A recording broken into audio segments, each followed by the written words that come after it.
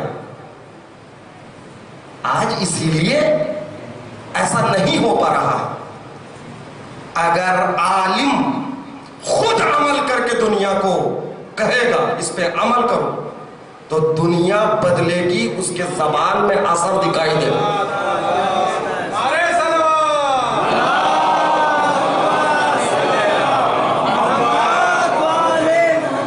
مگر ہمارے پاس تبلیغ ایک لقلقہ زبانی بن گیا ہے, صرف کچھ کہنا ہے لوگ خوش ہو جائے, خود عمل کر کے کہے. توجہ چاہتا ہوں, ائمہ اطہار کی زندگانیاں ہمارے سامنے. رسول کے پاس آ کر ماں شکایت کرتی ہے بچہ شکر زیادہ کھاتا ہے, تو رسول نے اس کو 4-5 دن کے بعد بلایا, اس کے بعد اس سے کہا مت کھاؤ. تو ماں نے پوچھا کہ اتنے دنوں کا کیوں انتظار کیا؟ کہا اس لیے کہ کہنے سے پہلے میں ترک کر دوں پہلے. یہی نہیں, ایک عالم دین تھے, یہ ایک ایسے عالم دین تھے وہ جو بھی منبر سے کہتے تھے ان کی باتوں کا اثر ہوتا تھا, لوگ بدلتے تھے. غلام و کنیز کا زمانہ تھا. یہ غلام ان کے پاس آتا ہے عالم دین کے پاس اور کہتا ہے آپ متقی اور پرہیزگار ہیں, اللہ نے آپ کی زبان میں اتنا اثر دیا کہ آپ جو بھی کہتے ہیں لوگ اس پر فوراً عمل پیدا ہو جاتے ہیں.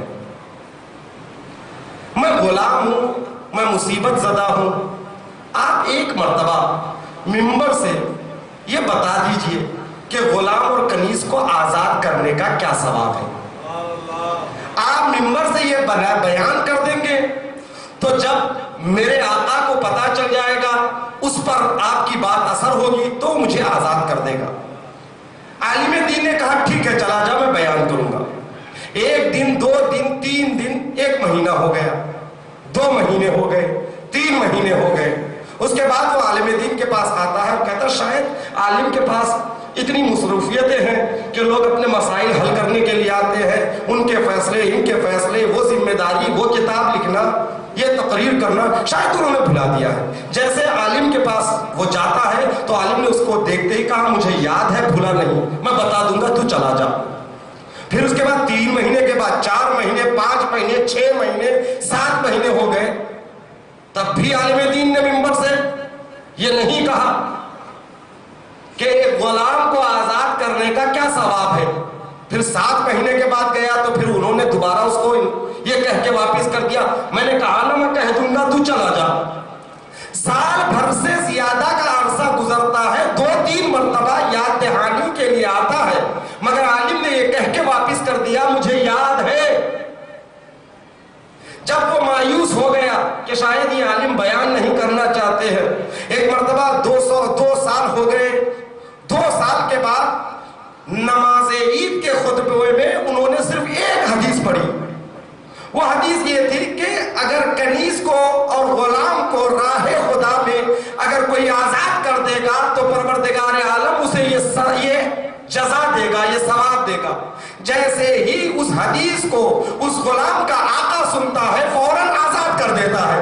آزاد وہ ہو جاتا ہے, خوش عالم کے پاس آتا ہے, شکریہ ادا کرتا ہے. شکریہ ادا کرنے کے بعد پوچھتا ہے آپ کا شکریہ, آپ نے صرف ایک حدیث کو بیان کیا, اس حدیث کے بیان کرنے کا اتنا اثر ہوا کہ میرے آقا نے مجھے آزاد کر دیا, آپ کا شکریہ, میں آپ کا احسان مند ہوں, مگر ذرا اتنا تو سمجھا دیجئے ایک حدیث کو بیان کرنے میں 2 سال کی تاخیر کیوں ہوئی. توجہ چاہتا ہوں میرے عزیزو, ایک حدیث ہے نا, ایک حدیث کو پڑھنا تھا, اس کا ترجمہ کرنا تھا, تو آپ کو ایک حدیث منبر سے بیان کرنے میں تاخیر کیوں ہوئی؟ تو عالم دین نے بتایا تاخیر کی وجہ سننا چاہتا ہے, سن, میں چاہتا ہوں کہ حدیث بیان ہو اور تمہیں آقا پر اس کا اثر ہو. وہ اثر ہونے کے لیے تو جانتا ہے میں نے کیا کیا؟ جس دن سے تو نے مجھ سے یہ کہا اس دن سے میں پہلے ایک پیسہ جمع کرنا شروع کیا. جب اتنا پیسہ جمع ہوا کہ میں یہ غلام کو خرید سکتا ہوں تو میں بازار گیا, غلام کو خریدا اور غلام کو میں آزاد کیا. جب آزاد کیا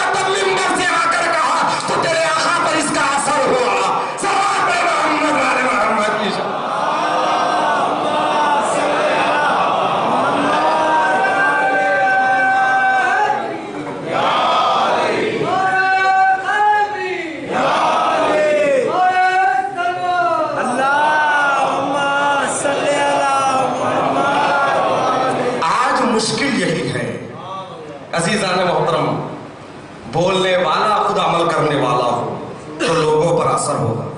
ہاں کبھی کبھی ایسا ہوتا ہے کہ بولنے والا عامل ہوتا ہے پھر بھی سننے والوں پر اس کا اثر نہیں ہوتا،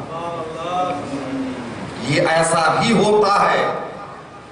اس کے لیے زندہ مثال کربلا ہے۔ کربلا میں امام حسین نے آخری حجت تمام کی مگر کسی پر اثر نہیں ہوا۔ اس کا مطلب کیا ہے؟ کیا معاذ اللہ امام عمل نہیں کرتے تھے؟ وہ معصوم ہے جس کے دامن کردار پر ترک اولا کا دھبا تک نہیں ہے، مگر اثر اس لیے نہیں ہوا۔ خود امام نے بتایا تمہارے پیٹ حرام سے بھرے ہوئے ہیں۔ جب لوگوں کے شکم حرام سے بھرے ہوتے ہیں تو ان پر اچھی باتوں کا کبھی اثر نہیں ہوتا، لہذا اپنی غذاؤں کو پاک رکھو، پاک غذائیں اپنے بچوں کو کھلانا تاکہ ان پر نصیحتوں کا اثر ہو۔ امام حسین نے کربلا میں یہی بتایا تمہارے پیٹ حرام سے بھرے ہیں، لہذا تم پر ہماری نصیحتوں کا اثر نہیں ہوگا۔ تو عزادارو، ان کے پیٹ کتنے حرام سے بھرے تھے جنہوں نے اہل بیت پر اتنا ظلم کیا۔ شہزادیاں التجا کرتی رہی، ان کی معصومیت پر انہیں ترس نہیں آیا۔ کربلا سے کوفہ، کوفے سے شام، اہل حرم کو کشاں و کشاں پھرایا گیا۔ اللہ اکبر، کچھ نہیں مانگا اطفال حسینی میں، صرف ایک کاسے آب۔ امام حسین جب مدینے سے چلے تو پانی کا مکمل انتظام کر کے چلے، اتنا پانی لے کر آئے تھے کہ پانی کے مشکیزوں کے لیے الگ اونٹوں کا انتظام کیا۔ راستے میں جب لشکر حر پیاسا ہوا تو امام نے انہیں پائے سیراب کیا۔ لشکر حر کے سپاہی کا خود بیان ہے، میں اتنا پیاسا تھا کہ میں اپنے لشکر سے دور تھا، مجھ میں آگے بڑھنے کی طاقت نہیں ہے۔ امام حسین نے دور ہی سے مجھے دیکھ لیا، پانی لے کر آگے بڑھے اور کہا پانی پی لے۔ مجھ میں جھکنے کی بھی طاقت نہیں تھی۔ امام نے کچھ مشکیزے کے دہانے کو کھول دیا اور میرے منہ کے قریب کر دیا اور امام نے مجھے سیراب کر دیا۔ وہ حر کا لشکر جو امام حسین کے راستے کو روکنے کے لیے آیا، حسین نے اس پیاسے لشکر کو پانی پلایا، مگر اللہ اکبر، وہی حسین کربلا کے میدان میں اتنا پیاسا، خیموں سے علاتش کی صدائے بلند ہے، چھوٹے چھوٹے حسین کے بچے پیاسے، خیموں سے صدائے بلند ہے، علاتش، ہائے پیاس، ہائے پیاس۔ عزادارو، اطفال حسینی کی پیاس کا آپ اندازہ لگا سکتے ہیں، حسین کے بچے کتنے پیاسے تھے۔ شب عاشور امام حسین جب ایک خیمے کا معائنہ کرتے ہوئے اس خیمے میں پہنچے جس خیمے میں امام حسین نے مشکیزوں کو رکھا تھا، علیہ حسین کے پاس اتنے مشکیزے کی تھے کہ تمام مشکیزوں کو رکھنے کے لیے الگ سے خیمہ بنانا پڑا۔ اس خیمے میں تمام مشکیزوں کو رکھا۔ امام حسین جب خیموں کا معائنہ کرتے کرتے اس خیمے کے قریب پہنچے تو جو منظر امام حسین نے دیکھا، پروردگار وہ منظر کسی اور کو نہیں دکھا۔ حسین نے کیا دیکھا؟ چھوٹے چھوٹے بچے سوکھے مشکیزوں کو کلیجے سے لگا کر زمین گرم پر کروٹیں بدل رہے ہیں۔ ہائے پیاس، کتنے پیاسے ہیں حسین کے بچے، کتنی پیاسی ہے سکینہ۔ عزاداروں، سیدانیوں کی پیاس کا عالم یہ ہے، سکینہ کی پیاس کا عالم ہے کہ روایت میں ہے تارتن تقدو و تارتن تقوم۔ ارے بی بی کبھی کھڑے ہو جاتی ہے، کبھی بیٹھ جاتی